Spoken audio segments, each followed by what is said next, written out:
Welcome back to CityLine. We are in our final fabulous segment. And as you saw in the wide shot, I have two amazing women here who are to talk about the canoe journey.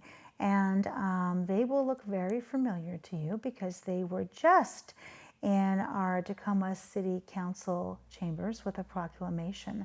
So please join me in welcoming Connie McCloud. You are the cultural director of the Puyallup Tribe and a very familiar and loving face here in Tacoma. Welcome, my dear. Good to have you here. And this beautiful woman next to you, Miss Andrea Bob, you are the assistant coordinator for Puyallup Tribe. Welcome, Andrea. Hello. Good to have you here. And man, do you clean up and dress up well. Look at the jewelry. Your jewelry is like off the hook, sister. Thank you. We're gonna get the phone calls of where did she get the jewelry? How do I get it? So just be prepared, okay? So let's talk about this, Connie. For people who are new to Tacoma, and it's hard to imagine because I've been here forever and I think I take it for granted, and I especially love the rich culture of the Puyallup Tribe. But if somebody doesn't know what a canoe journey is, what is a canoe journey? Well, our people here always traveled by canoe. Yes. The water was our road.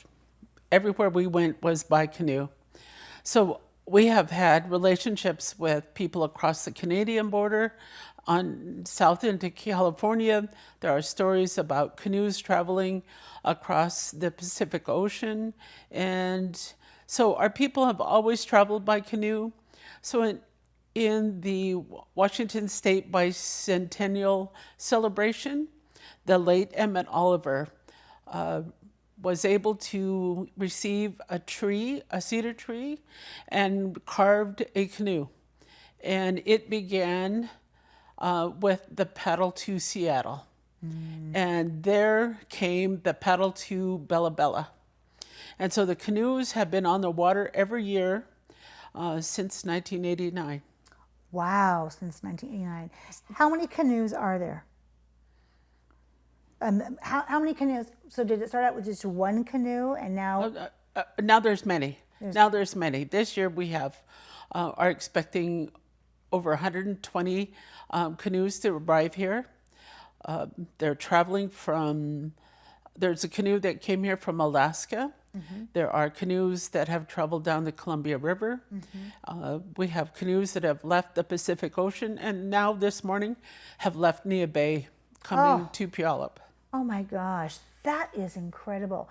So 120, Andrea.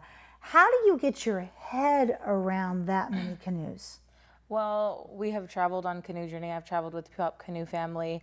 We have seen these close to these numbers. Last year, there was 87 canoes.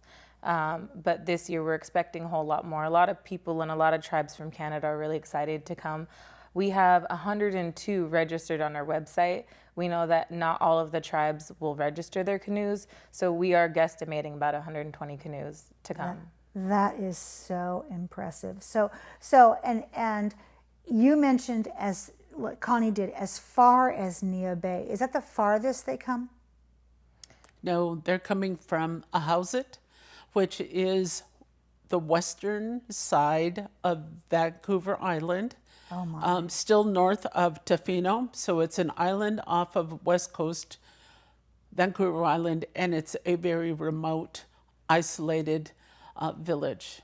They left last week, the weekend before. Wow.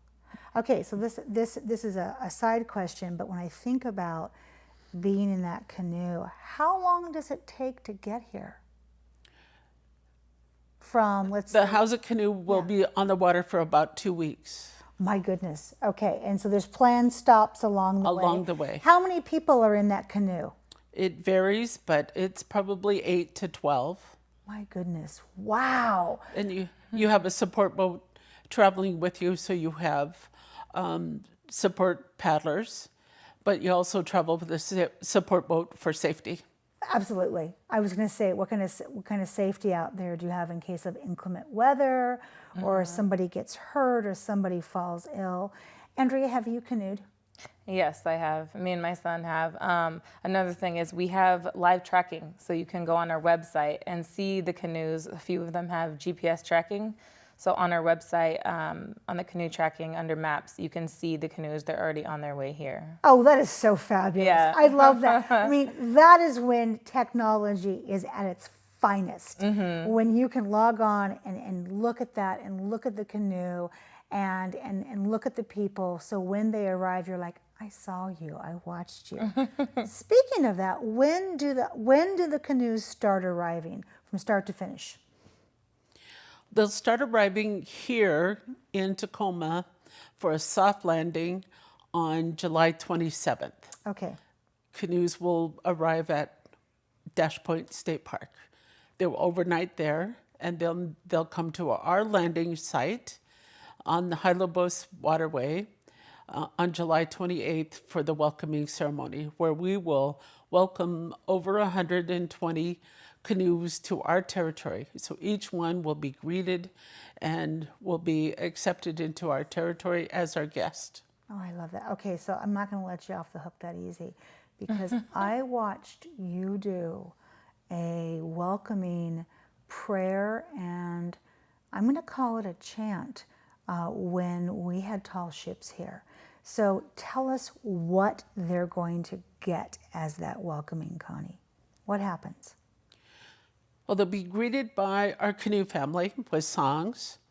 The songs are very powerful. So they'll be greeted with the songs. They'll be greeted by our tribal council and members of our canoe committee, members of our youth committee, and members of our culture staff.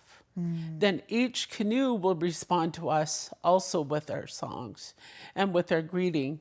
This year's theme is honoring our medicine. So we've asked each canoe to share with us what medicine they bring with them. And so we will share that.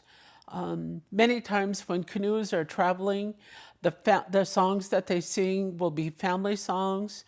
So canoes can be on the water. Those people that are on land watching the canoes will be able to identify the canoes by their songs. So it's a part of their identity. It shares who they are. They're coming to share. We're having a potlatch for 8 days, beginning July 28th through August 4th. So they'll share their songs, their dances, their culture with us. We have individuals coming from New Zealand. We have people coming from Taiwan, Alaska, Washington, Oregon, British Columbia, California, Idaho, My goodness. Montana. You got it. We're Incredible. expecting more than 10,000 visitors. Wow. And Andrea, what other activities do you want to add to that? During the week of protocol, all of the canoes that have registered will take the time to show us their songs and dances. And I love that because it really does go with the theme of honoring our medicine, sharing our songs and dances, sharing a meal or sharing a conversation. That theme can be, expressed in many ways. So they will be doing protocol, but also we'll have youth activities. Our youth department is going to be having water activities. We're going to have a healer tent. So traditional healers will be able to be there and work with people also. Wow, impressive. Is there a cost? No, it is free and open to the public. What a gift. What a gift. And do you still currently have volunteer opportunities? Yes, on our website, paddletopuyallup.org, we're still seeking people to sign up to volunteer. There's an application online and contact information for our volunteer coordinators also. Wonderful. You guys have thought of everything. Last question. Who do we need to thank for all of this amazingness? Well, every year the canoe families and the tribes that have participated will donate. So we have our local tribes have made donations to the Puyallup Tribe. The city of Tacoma has made a proclamation honoring the Paddle to Puyallup for this week coming through from July 28th to August 4th. They've made a financial donation. The city of Fife, the Port of Tacoma, Pierce County. There's local organizations that have contact with the tribe. We have sponsorships that have been available. to support what we're doing. Again, we expect over 10,000 people. We will provide 2 meals, a breakfast and a dinner meal that's open to everyone with Wow. a cultural sharing throughout the week. You have just a tremendous amount of support because you are our beloved tribe. I want to say thank you.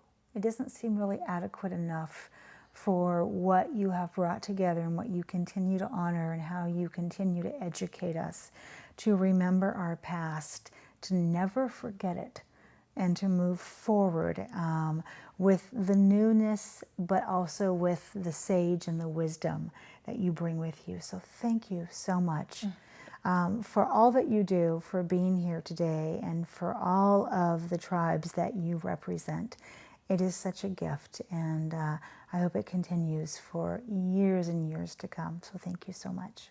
Well, we've described this event, which is significantly a cultural and spiritual event, but we're also describing it as historical It is. and epic. Thank you so much. All right. Well, that wraps up another great segment of CityLine. It is always a pleasure and a privilege to be in your home. We've given you some really amazing things to think about in this last hour, so please go out there, be a part of the tapestry, stand in the solution, and above all, pay it forward. And when you come back, as always, we'll be waiting for you right here at CityLine. Take care.